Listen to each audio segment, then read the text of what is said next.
You're watching News Channel 5, where the news comes first. Yeah, it's pretty rare. It's nice though. Simply beautiful, 2 words to describe today's unseasonably warm weather. Sunny and 70. Hard to believe it is February.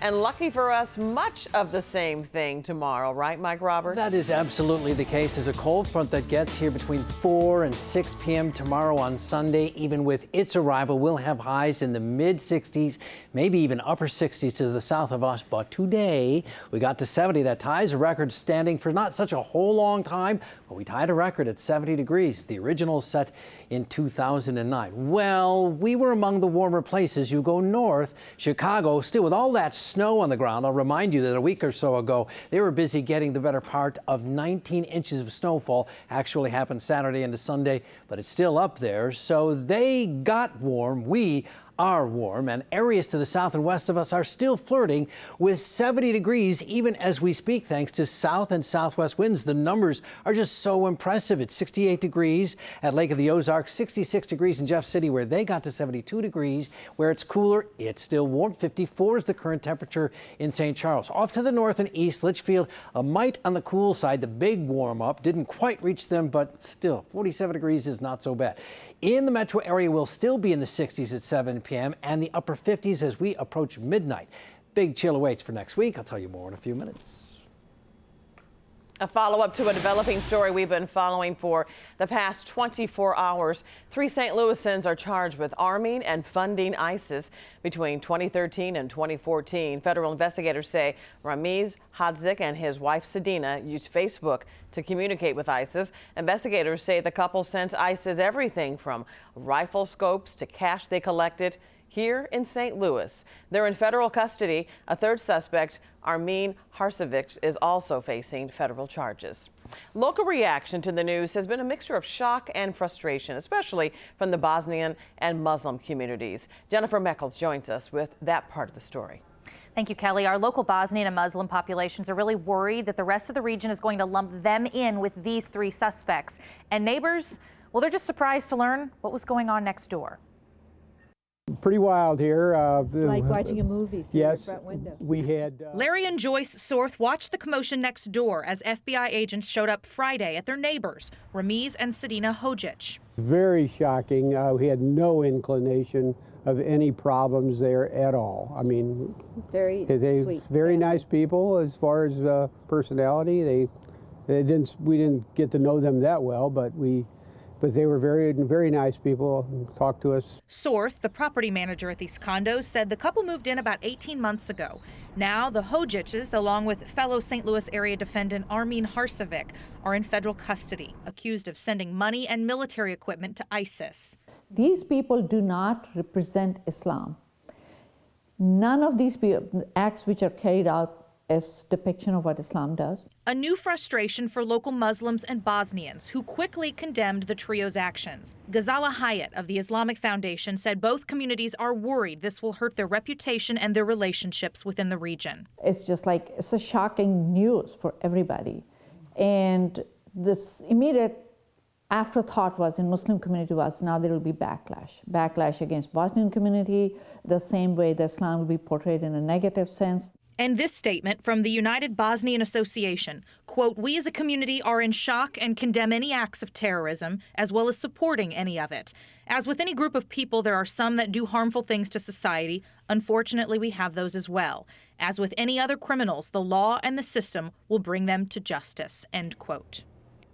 Another one of the 6 suspects appeared in court in Chicago today. The case will eventually be tried here in Missouri. Kelly. The man accused of killing 3 people at Jewish community sites in Kansas is getting a new lawyer.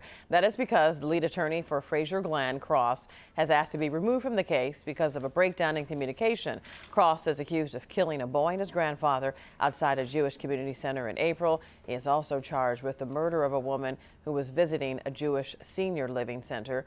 His preliminary hearing is set for March 2nd.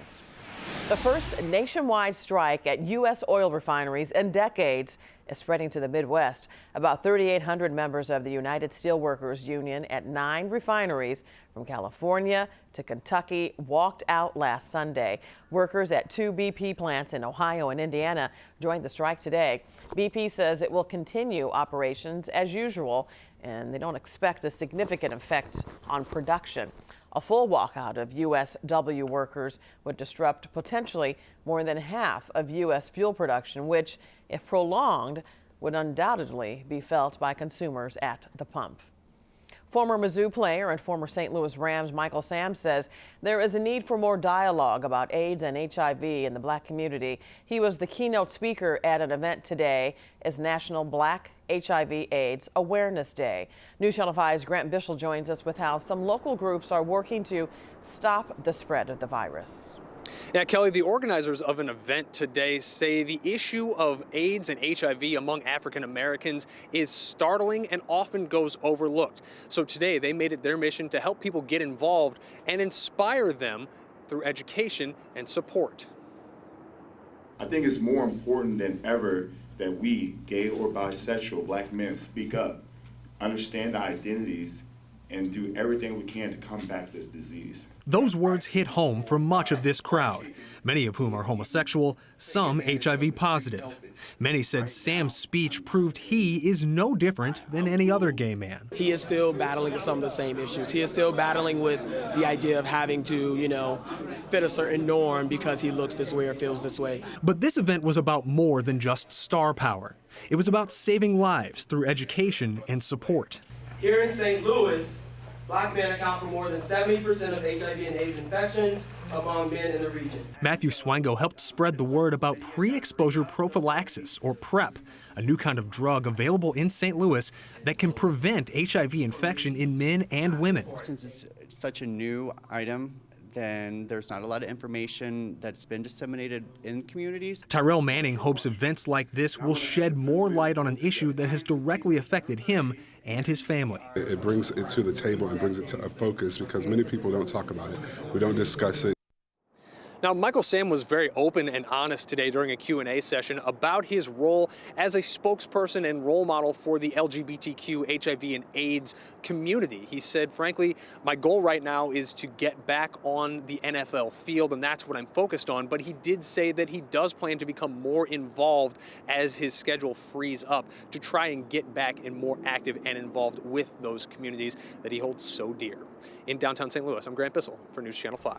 More fallout from the Janaye Williams Iraq mission scandal, the announcement he made today. Plus, sometimes bigger isn't always better. The reason more and more families are trading in their homes for smaller versions.